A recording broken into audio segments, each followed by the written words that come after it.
la micobacteria tiene una pared, ¿no?, de ácido alcohol resistente que lo diferencia de los gram positivos y gram negativos. Como vemos en la imagen, entre esos tres tipos de bacterias se van a hacer muy similar la membrana celular que poseen ellas.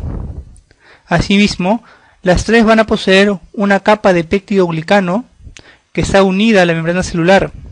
La diferencia va a estar en que las bacterias gram positivas van a poseer el ácido teicoico que se va a entrelazar con este peptidoglicano y que es lo característico de las bacterias gram positivas. Las gram negativas van a contener una membrana externa con un lipopolisacárido que van a ser lo característico en estas gram negativas. Las micobacterias, lo que lo va a ser característico son los ácidos micólicos. Y los ácidos micólicos van a ser unidos al peptidoglicano mediante un polisacárido que es el arabinogalactano. El arabinogalactano se va a unir a este polisacárido y mediante ello va a unirse a los ácidos micólicos, que son cadenas de lípidos que son bastante largos, ¿no?, de 60 a 80 carbonos, y que en su superficie van a contener cordones que le van a dar el factor de virulencia. Estos cordones van a ser formados por lípidos, por sacáridos y por péptidos, y los cuales van a tener el nombre de core factor. El core factor va a ser el que le va a dar el factor de virulencia a la pared micobacteriana. Pero no solamente el Mycobacterium tiene esta pared de ácido alcohol resistente, también lo poseen las nocardias, lo poseen los rodococos, las legionelas y los parásitos relacionados con la diarrea crónica en pacientes con VIH y SIDA, en el estadio C, la isospora y el Giridosporidium. Esta pared de ácido alcohol resistencia le va a dar a la micobacteria las características de ácido alcohol resistencia, de crecimiento lento, de resistencia a las tinciones usuales como las tinciones Gram, la resistencia a los detergentes, por lo cual cuando se tiñe es muy difícil de teñir esta pared en las tinciones al microscopio. Le va a dar la resistencia a los antibacterianos comunes y le va a dar la capacidad antigénica mediante este core factor. ¿Cómo se va a transmitir lo que es el contagio por Mycobacterias tuberculosis? El Mycobacterium tuberculosis se va a transmitir de persona a persona, principalmente por gotitas respiratorias. En un paciente bacilífero, un paciente con tuberculosis pulmonar activa, que mediante la tos puede expulsar entre cerca de 3.000 y 5.000 de estas gotitas, que tienen un diámetro aproximado de menor a 10 micras. Estas gotitas se van a quedar dentro de lo que es todas las vías aéreas. En las vías de conducción van a ser expulsadas por los cilios, van a formar ese moco de las glándulas mucosas y de las células caliciformes y van a expulsar mediante el mecanismo de la tos estas micobacterias. Pero menos del 10% de ellas van a llegar a los alvéolos pulmonares y van a hacer reacción con los macrófagos insulares, como vamos a ver a continuación. Entonces, la transmisión de este Mycobacterium mediante estas gotitas respiratorias y el contagio en sí de infección de la tuberculosis va a ser dadas por factores endógenos que van a hacer por factores exógenos que van a hacer el contacto con el bacilífero, con la duración del contacto, intimidad con el contacto, grado de contagiosidad del contacto, es decir, qué tan bacilífero es, 2 cruces, 3 cruces, y el ambiente que se comparte con el bacilífero, es decir, si es un ambiente muy cerrado en el cual no hay ventilación, por ejemplo, cuando viajamos en las combis cerradas por un viaje interprovincial de 1, 2, 3 horas, en las cuales el paciente tose y nosotros estamos inspirando ese contagio, y si lo hacemos diariamente, como mayormente se da en personas que viajan en los buses actuales en Lima, fácilmente vamos a darnos cuenta porque este mecanismo es un mecanismo rápido en el cual nos podemos infectar de tuberculosis, y es la razón por la cual hay una gran tasa de infección de tuberculosis acá en el Perú. Y como hemos dicho, la capacidad de infección por la tuberculosis se debe a factores exógenos, no está mal escrito acá, factores exógenos, porque no tienen relación con lo que es el receptor. Estas micobacterias que están en estas gotitas van a viajar a través de las vías de conducción, como hemos dicho, van a ser expulsadas la gran mayoría, pero menos del 10% van a llegar a los alvéolos. Y los alvéolos van a ser recibidos por los macrófagos que están en este alvéolo. Estos macrófagos van a tragarse a estos bacilos y van a formar el fagosoma. Dentro del fagosoma lo que hacen es unirse a la lisosima, degradan estas bacterias, estas micobacterias, y lo que hacen es presentarlo, ¿no? Forman una célula presentadora de antígeno que va a viajar al ganglio, ¿no? A los ganglios pariliares o ganglios mediastínicos, para presentárselos al linfocito. El linfocito T, que está inactivo hasta este momento, va a recibir este antígeno a través del complejo mayor de histocompatibilidad tipo 2 del macrófago o de esa célula presentadora de antígeno, y va a activar la formación de linfocitos activados. Mientras tanto, mientras se produce todo esto, que es una acción retardada que dura entre una semana o dos, acá hay una intensa lucha entre el macrófago y el bacilo. Depende de esta lucha, de la capacidad del bacilo de poder resistir este medio y este ataque del macrófago, o la capacidad del macrófago de poder luchar contra este bacilo, va a depender de que si este macrófago logra inactivar al bacilo o si este macrófago se va a permitir la multiplicación rápida de este bacilo y estallar con la posterior salida de más bacilos. Posteriormente, la inmunidad celular ya va a estar lo suficientemente capacitada para poder viajar a la zona de lesión y inactivar a este bacilo, formando lo que es el granuloma. Vemos acá que lo que hace es, mediante una inmunidad celular, activar a estos macrófagos para que tengan la capacidad de fagocitar a estos bacilos, destruirlos, y a la vez también los linfocitos van a destruir estas células, van a formar un tejido necrótico llamado caseum, formado por macrófagos espumosos activados, y que posteriormente, por la misma inmunidad celular, va a ser bloqueado, van a formar un bloqueo en la zona de necrosis, formado por linfocitos T, por linfocitos B, por macrófagos, por células epitelioides, por células gigantes hipolangas, y posteriormente con una capa fibrótica que va a formar el granuloma final. Esta es la manera en la cual la inmunidad celular va a poder bloquear el crecimiento de estos bacilos. Muchos bacilos que están inmersos en este caseum van a ser bacilos vivos aún, pero con una disminución importante de su metabolismo. Van a ser bacilos inactivos. Y así se van a quedar mientras la inmunidad celular o mientras la inmunidad del paciente se mantenga de una manera normal, ¿no? Una manera capaz de poder inactivarlos. Pero ¿qué pasa si esta inmunidad disminuye? Estos bacilos van a volver a reactivarse y van a formar lo que es la tuberculosis postprimaria o secundaria. Pero al revés, ¿qué pasa si estos bacilos no son capaces de poder, esta inmunidad celular no es capaz de poder contener estos bacilos? Si esta inmunidad no es capaz de contener estos bacilos, van a pasar dos cosas. Primero, que va a ser una tuberculosis primaria.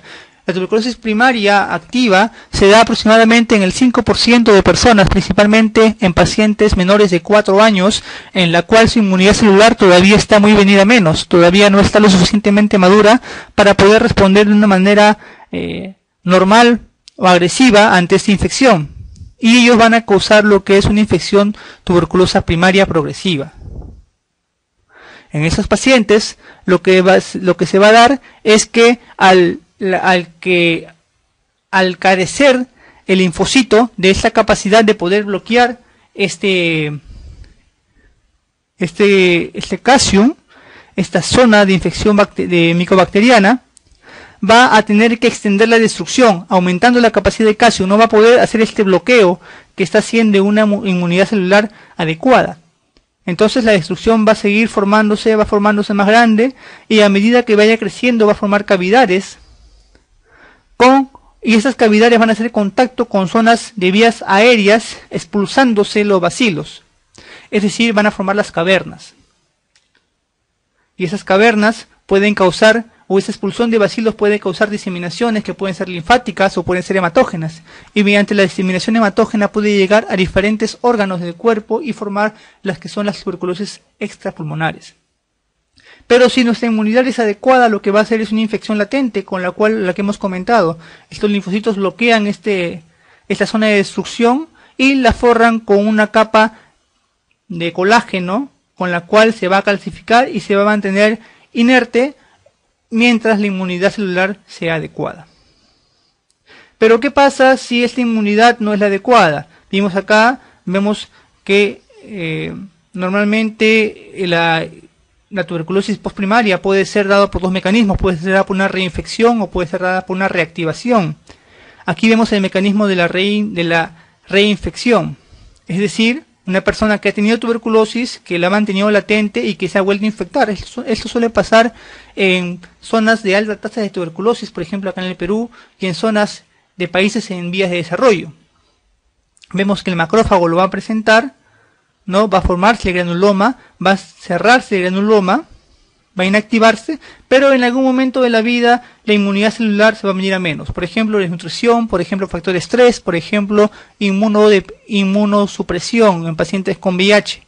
Y esto va a reactivar, este bloqueo que hacen los linfocitos va a ceder y estos bacilos van a empezar a tener un metabolismo más activo, van a empezar a multiplicarse y van a reventar esta zona de granuloma formando más focos de infección. Como estos linfocitos son linfocitos que no tienen la capacidad de poder retenerlos, y estos macrófagos tampoco, estos micobacterias van a viajar a zonas donde hay mayor capacidad o mayor cantidad de aire, y recordemos que los ápices son las zonas donde están mayor ventiladas, y aquí van a desarrollarse, van a formar zonas de necrosis por la acción con los macrófagos y el linfocito va a no poder detener esta zona de destrucción, va a seguir aumentando y van a formar las cavernas, posteriormente van a establecer contacto con las vías aéreas y van a formar lo que son los esputos, los hemoctisis, características cuando chocan con algún vaso endobronquial que esté en la zona de la caverna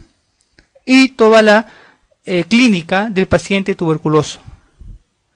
Hemos dicho que estas bacterias van a viajar principalmente a las zonas mayor ventiladas y las zonas que se toman mayormente son los segmentos apicales y posteriores de los lóbulos superiores. También puede tomarse el lóbulo medio del pulmón, pero los segmentos principales que se toman siempre son los apicales y posteriores del lóbulo superior. Y con todo esto va a dar toda la clínica del paciente con tuberculosis, gracias a la acción del cuerpo de poder tratar de detener esta infección. El linfocito que está todavía con una actividad venida menos va a eliminar una gran cantidad de linfocinas, de interleucina 1, interleucina 6, que van a estar dentro del mecanismo de la fiebre, el factor de necrosis tumoral que va a tener que ver con la fase de consunción, ¿no? Con la formación de granuloma o el intento de formación de granuloma, ¿no? Va a darse lo que es el cuadro de diaforesis, que según un estudio realizado en el Hospital 2 de Mayo, es uno de los síntomas más vistos en pacientes con tuberculosis, la diaforesis vespertina. Tos con expectoración, fiebre vespertina también, disminución de peso.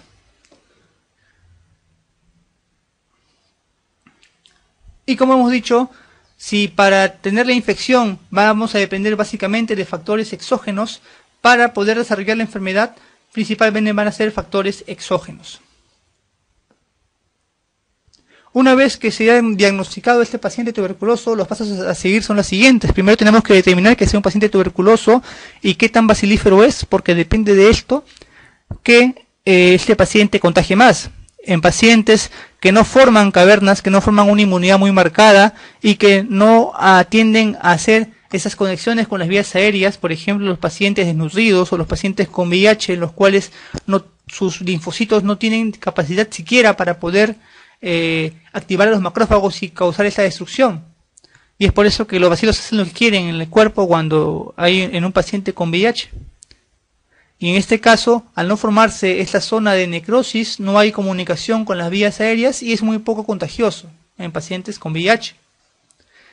Pero en pacientes con una inmunidad que todavía se está recuperando, que todavía puede activar a macrófagos, al formarse estas cavernas y tener conexión con las vías aéreas, van a expulsar una gran cantidad de bacilos y depende de la cantidad de bacilos que expulsen, va a ser su grado de contagiosidad. Entonces, lo primero que tenemos que hacer frente a un paciente con diagnóstico de tuberculosis es la condición bacteriológica inicial, por baciloscopía y por cultivo. Antecedente del tratamiento previo, si es que es un paciente nuevo, o es un paciente tratado o un paciente con recaída. Y en todo paciente que diagnóstico de TBC, actualmente en el Perú, se indica realizar su prueba de sensibilidad. Tenemos que determinar si su localización es pulmonar o extrapulmonar, ver los factores de riesgo para TB-MDR, ver la gravedad y el pronóstico de la enfermedad, la presencia de comorbilidades y entre ellas principalmente la de VIH, y antecedentes personales o familiares de reacción medicamentosa cuando iniciemos terapia antituberculosa. El tratamiento antituberculoso tiene que ser una terapia combinada y de corta duración. Bueno, esa corta duración es entre comillas porque dura 6 meses aproximadamente de duración, pero en realidad es de corta duración porque recordemos que por las características de la pared de la micobacteria, el tratamiento antibiótico en realidad tiene que ser bastante intenso para poder destruir esta bacteria. Entonces el tratamiento va a ser básicamente bactericida, esterilizante y tiene que prevenir la resistencia. Estas son las propiedades fundamentales de los medicamentos antituberculosos. Y los principales antituberculosos del esquema 1, al menos que se utiliza actualmente en el país, es la isoniazida, la rifampicina, la piracinamida y el etambutol. La streptomicina, que actualmente se utilizaba como parte del esquema 2, que como sabemos ya no existe, solamente existen 3 tipos de esquema. El esquema 1, el esquema estandarizado, que se usa en caso de sospecha de multidrogoresistencia en pacientes que aún no cuentan con prueba de sensibilidad, y el tratamiento individualizado, que se realiza cuando ya el paciente cuenta con una prueba de sensibilidad y con una prueba en la cual podemos determinar a qué fármacos el paciente es resistente. De esto han venido muchas preguntas tanto en salud como en ENAM. Y básicamente nos han preguntado acerca de las dosis de cada medicamento, de cada fármaco. Y vamos a aprendernos estas dosis de una manera fácil, mnemotécnica, para poder responder a estas preguntas. Vamos a ver la ley de la mano. La mano tiene 5 dedos, como 5 son los medicamentos que se usan en el tratamiento antituberculoso: isoniazida, rifampicina, streptomicina, etambutol y piracinamida. Bueno, la streptomicina se usa ya básicamente en lo que es el esquema estandarizado, pero todavía es vigente esa regla. La isoniazida está en el primer dedo, dedo 1, la rifampicina en el segundo dedo, dedo 2, la streptomicina en el tercer dedo, el etambutol en el cuarto dedo y la piracinamida en el quinto dedo. Entonces vamos a multiplicar a cada uno por 5 para poder tener la dosis por kilo de peso de cada medicamento. 5 por 1, 5. Entonces la isoniazida va a tener 5 miligramos por kilo de peso. 5 por 2, 10. Que van a ser los 10 miligramos por kilo de peso de la rifampicina. 15 por 3, 15. 5 por 3, 15. Entonces van a ser 15 miligramos por kilo de peso que se va a dar al paciente de streptomicina. 5 por 4, 20. Es decir, 20 miligramos por kilo de peso que se vamos a dar de etambutol. Y 5 por 5, 25. Es decir, 25 miligramos por kilo de peso de piracinamida. Ahora, ¿cómo vamos a hacer para determinar la dosis máxima de cada uno de esos medicamentos? Vamos a usar su dosis por kilo de peso y lo vamos a multiplicar por 60. Por 60, de 5 por 60, 300 miligramos por kilo al día es lo máximo que se puede dar de dosis a un paciente de isoniazida. 10 por 6, 600 miligramos es la dosis máxima diaria de rifampicina. 20 por 60 es 1200, o sea 1.2 gramos, que es la dosis máxima de etambutol al día. Y 25 por 60 es 1.5 gramos, que es la dosis máxima de piracinamida. Y 1 gramo, la dosis máxima de streptomicina en un paciente al día. De esta forma rápida vamos a poder determinar cuáles son las dosis máximas de cada medicamento en los esquemas a tratar. Esto también ha venido preguntas de ENAM y preguntas de salud, y tenemos que tener en claro dónde están los bacilos y en base a eso dónde van a actuar cada uno de los medicamentos. Recordemos que hay 3 lugares donde pueden estar ubicados los bacilos o las micobacterias: en el macrófago, en el extracelular cuando rompen el macrófago o cuando rompen el granuloma y empieza la multiplicación rápida, y en el mismo granuloma dentro del calcio. Recordemos que el único lugar donde hay una multiplicación rápida es en el extracelular, es decir, cuando rompen el macrófago y están acá en el alveolo, o cuando rompen el granuloma y están fuera en el intersticio. Y tienen fases de multiplicación lenta o de inactividad cuando están dentro del calcio o cuando están dentro del macrófago. Comencemos con el primer fármaco y el más importante dentro de la terapia de lo que es la tuberculosis, la rifampicina. La rifampicina es un medicamento bactericida que actúa tanto a nivel intracelular como extracelular, es decir, actúa acá y actúa también en el macrófago y en el calcio. Y en ambos es bactericida. Entonces, si nos preguntan de la rifampicina, ¿qué tipo de acción tiene sobre la micobacteria? Va a ser bactericida en todos lados, tanto adentro como afuera. Si tocamos a la isoniazida, ahora un dato más de la rifampicina es que su mecanismo de acción es inhibir la ARN polimerasa y por lo tanto va a impedir la síntesis de ARN. La isoniazida va a inhibir la síntesis de ácidos micólicos, o sea, algo parecido a lo que hacen las penicilinas en un gram positivo. Va a inhibir esa síntesis y a través de vías dependientes de oxígeno. Eso es muy importante reconocer porque si son vías dependientes de oxígenos, básicamente va a ser a nivel extracelular, porque a nivel intracelular recordemos que las tensiones de oxígeno son demasiado bajas como para poder ayudarle a ese medicamento a realizar su acción. Entonces este medicamento va a ser bacteriostático en bacilos en reposo, quiere decir en macrófagos y en el calcio. Y bactericida en bacilos de multiplicación rápida, es decir, en extracelular. Entonces, si nos preguntan cómo actúa la isoniazida, es bactericida fuera, en el extracelular, y es bacteriostático en el intracelular, o sea, en el calcio y en los macrófagos. La piracinamida tiene un mecanismo distinto, también es bactericida, pero este sí va a ser bactericida a nivel intracelular, es decir, en el macrófago principalmente, a pH muy bajo, y en el calcio. Solamente actúa a nivel intracelular, no tiene acción a nivel extracelular. Y el ethambutol, que es el bacteriostático en bacilos de multiplicación rápida, es decir, fuera. El ethambutol es un medicamento que actualmente no se usa mucho en algunos países como parte de la terapia. Si bien es cierto, algunos países indican que el ethambutol se usa únicamente en caso de que haya resistencia a alguno de los tres medicamentos, rifampicina, isoniazida o piracinamida, y se dice que una vez que llega la prueba de sensibilidad indicando de que no es resistente a esos tres medicamentos, se deja el ethambutol. En Perú se usa con otra medida. Este ethambutol va a prevenir la resistencia a rifampicina, es decir, va a mejorar la función de la rifampicina y va a impedir que hagan resistencia estas micobacterias a este medicamento. O sea, sí contribuye con la terapia. Cuando tenemos un paciente nunca tratado, o cuando tenemos un paciente con tuberculosis, lo principal es determinar qué esquema le vamos a dar, qué medicamentos le vamos a dar antituberculosos. Y en este caso, el primer escalón para el tratamiento antituberculoso es el esquema 1, porque recordemos que solamente hay tres esquemas: el esquema 1, el estandarizado y el individualizado. Y el esquema estandarizado se usa únicamente cuando es una sospecha de multiresistencia.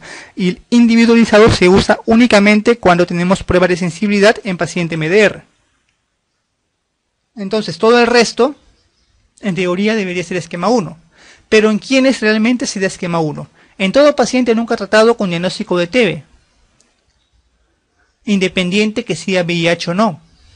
En todo paciente que cuente con prueba de sensibilidad indicando que es sensible a todo, especialmente a rifampicina y a isoniazida.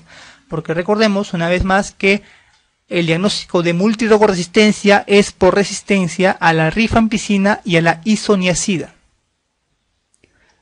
En todo paciente antes tratado, o sea que haya tenido una recaída, un laxus, que haya abandonado por primera vez el tratamiento, se tiene que solicitar la prueba de sensibilidad antes de iniciar el tratamiento, ¿no?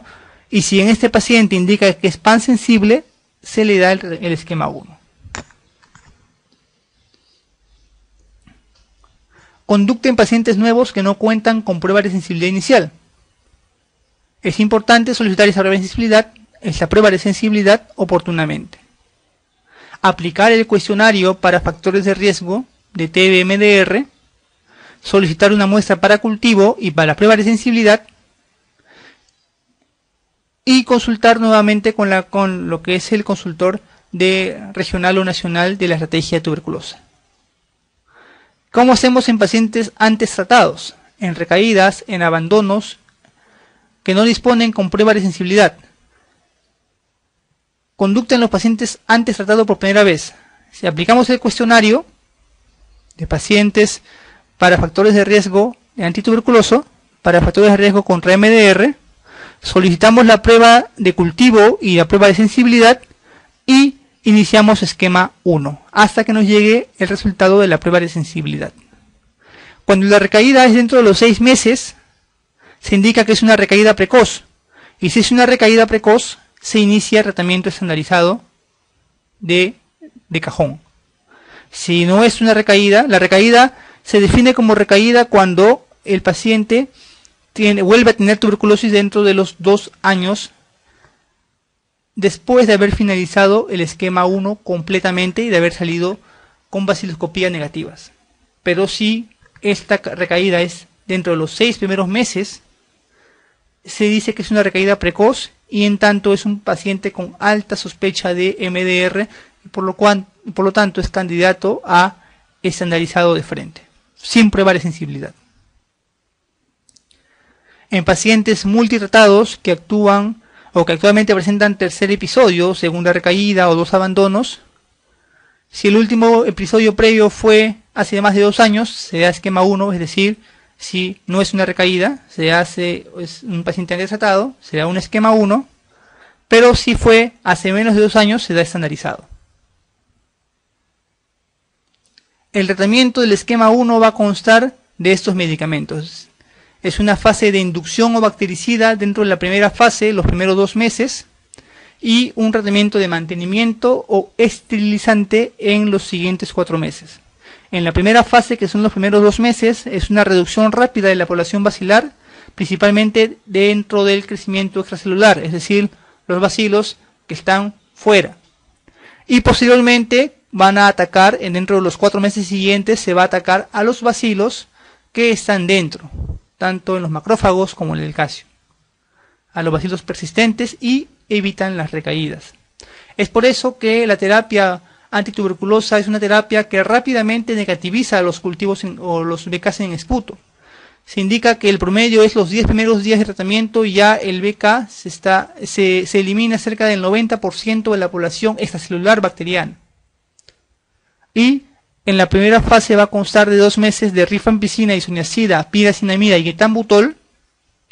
Y en los siguientes 2 meses una fase de 2 veces por semana de rifampicina e isoniazida, que tiene que ser obviamente una terapia directamente observada.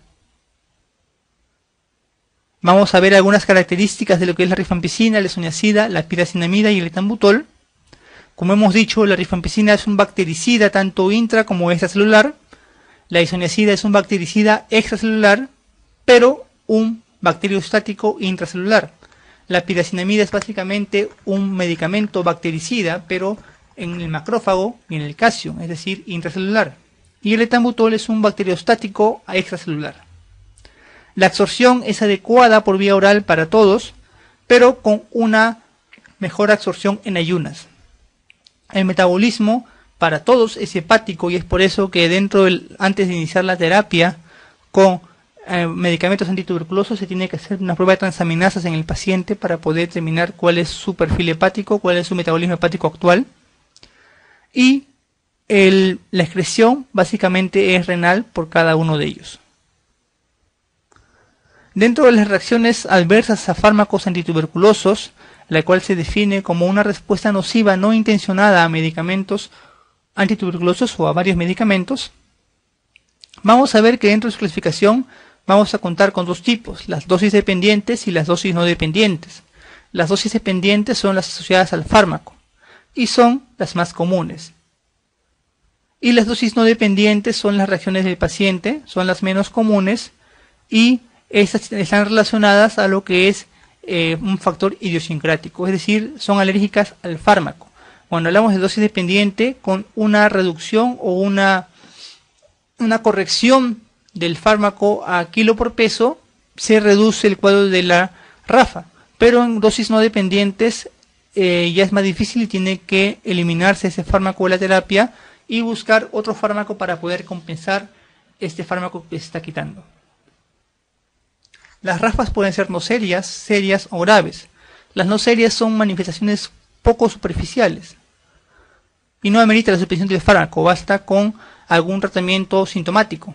Las serias son manifestaciones clínicas importantes que tienen que tener una corrección del fármaco, una corrección del medicamento o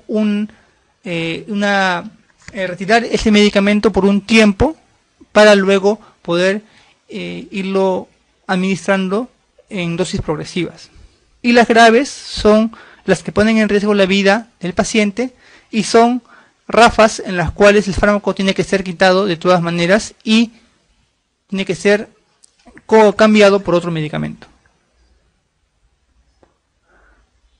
Las recomendaciones previas al tratamiento: tenemos que ver los grupos de riesgo para poder evitar las RAFAs. Y este grupo de riesgo son los desnutridos, los ancianos, los alcohólicos, las gastropatías, las anemias, el VIH y las hepatopatías crónicas. ¿Cuáles son las RAFAs más comunes dentro de los medicamentos? La isoniazida, la RAFA más común o más frecuente son las hepatitis o las neuropatías periféricas. Y esto es muy importante porque siempre en un paciente que se le va a brindar isoniazida, cuando presentan algún riesgo de parestesias o de molestias a nivel de los miembros inferiores, básicamente, algunas neuropatías, se le puede indicar algún medicamento como piridoxina 25 miligramos por kilo de peso para poder aliviar esta RAF. En los pacientes que hacen RAFA, la rifampicina básicamente hacen anorexia o náuseas o vómitos, y básicamente eso se corrige cambiando dándole el medicamento con las comidas y con algunos sintomáticos como nimerilinato o omeprazol. También parte de estas RAFAs ya no serias de la rifampicina son la tinción de las secreciones, tanto de las lágrimas como la orina como el sudor, de un color anaranjado. La RAFA más frecuente del etambutol es la neuritis óptica, que es una alteración de la visión básicamente a los colores verde y rojo.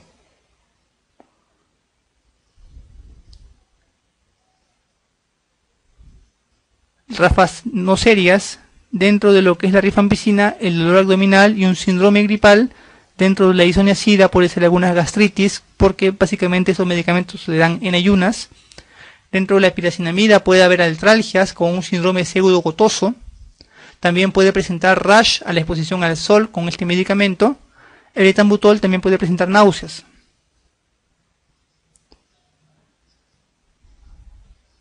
Y dentro de las RAFAs graves, básicamente la neuritis óptica retrovulvar en el etambutol, las púrpuras, la ictericia en los medicamentos como la isoniazida y la rifampicina, que son medicamentos básicamente hepatotóxicos, y convulsiones y polineuropatías con síndrome psicótico en la isoniazida, que también se da con la cicloserina, que ya se usan en tratamientos de esquemas estandarizados o individualizados.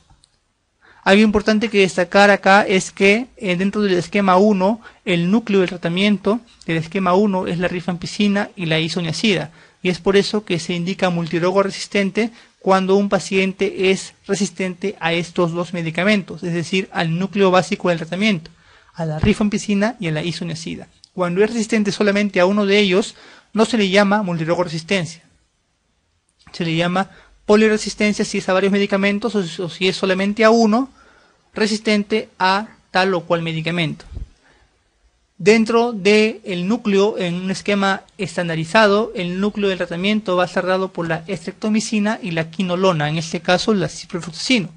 Estos dos medicamentos son los que forman el núcleo base del tratamiento estandarizado, y cuando hay resistencia a estos dos medicamentos en un paciente multidrogo resistente, se indica que es un paciente con extremadamente resistente o XDR. Vamos a responder algunas preguntas. Básicamente acá las preguntas hablan sobre lo que es fármacos, y esta pregunta es de salud. La dosis diaria de rifampicina, recordemos la ley de la mano, y recordando la ley de la mano recordamos que rifampicina se encuentra en el segundo dedo, lo multiplicamos por 5 y la dosis por kilo de peso será 10 miligramos por kilogramo al día. En una mujer de 20 años con tratamiento farmacológico anti-TBC desde hace 3 meses, Recientemente difiere disminución de agudeza visual y pérdida de la discriminación entre el color rojo y verde. Recordemos que dentro de las RAFAs, el que tiene un compromiso del óptico es el etambutol, ¿no? El etambutol causa lo que es la neuritis óptica retrobulbar con alteración básicamente a los colores verde y rojo. Una forma temprana de detectar una RAFA al etambutol es una disminución de la agudeza visual en la visión nocturna. El efecto adverso más importante en la isoniazida es, la isoniazida recordemos que es un medicamento básicamente hepatotóxico. También puede causar una neuritis periférica, una neuropatía periférica, pero el efecto adverso más importante es el efecto hepático, ser hepatotóxico. El fármaco antituberculoso que actúa mejor en lesiones casiosas. Para que actúe en lesiones casiosas tiene que ser un medicamento que sea bactericida en el casio, y este es la rifampicina. Si estuviera aquí la piracinamida tuviéramos un grave problema porque tendríamos que elegir entre esos dos medicamentos. Pero el que actúa básicamente mejor dentro de lo que es el casio y dentro básicamente de lo que es el intracelular es la rifampicina, bactericida intra y extracelular. ¿Cuándo se considera falla de tratamiento en un paciente con TBC pulmonar? Pregunta de salud. Bueno, cuando hablamos de sospecha de fracaso del tratamiento es básicamente cuando tenemos un paciente que en su segundo BK, recordemos que el tratamiento antituberculoso es por 6 meses. Entonces cada 6 meses, cada mes tiene que sacarse un BK en esputo para poder determinar cómo va evolucionando. Lo normal y lo frecuente es que el BK en el primer esputo ya se negativice, porque como recordamos, ¿no? La efectividad de la terapia antituberculosa dentro de los primeros 10 días elimina cerca del 90% de la colonia extracelular, que es la colonia que va a manifestarse en el BK en esputo. Es la colonia que va a salir a través de las vías aéreas y va a visualizarse en el BK en esputo. Es decir, dentro del primer mes ya debe eliminarse la mayor cantidad y este BK tiene que salir negativo. Pero en algunos pacientes puede no salir negativo y puede negativizarse recién al segundo BK, o sea, al segundo mes, ya finalizando lo que es el esquema 1. Pero cuando un paciente sigue en su segundo mes y el BK en el segundo mes sigue siendo positivo, se habla de sospecha de fracaso del tratamiento, es decir, la fase bactericida no ha funcionado. Y cuando se confirma de que hay un fracaso del tratamiento, como hablamos acá, cuando se considera que ha fallado el tratamiento. Básicamente hay varias formas de poder determinar esto. La primera y la más conocida es el cultivo del cuarto mes positivo, o sea, cultivo del BK del cuarto mes que indique que existen micobacterias en lo que es el pulmón. Pero hay otras formas de poder determinar que haya un fracaso del tratamiento. En pacientes con BKs positivo y negativo alternantes, pacientes con una mala evolución clínica, con una mala evolución radiológica, también son pacientes que pueden determinarse como fracaso del tratamiento. Entonces, dentro de lo que son las claves que tenemos en esta pregunta, paciente que haya recibido medicamentos contra TB pero abandona el tratamiento, eso no tiene que ser falla del tratamiento, eso es abandono del tratamiento.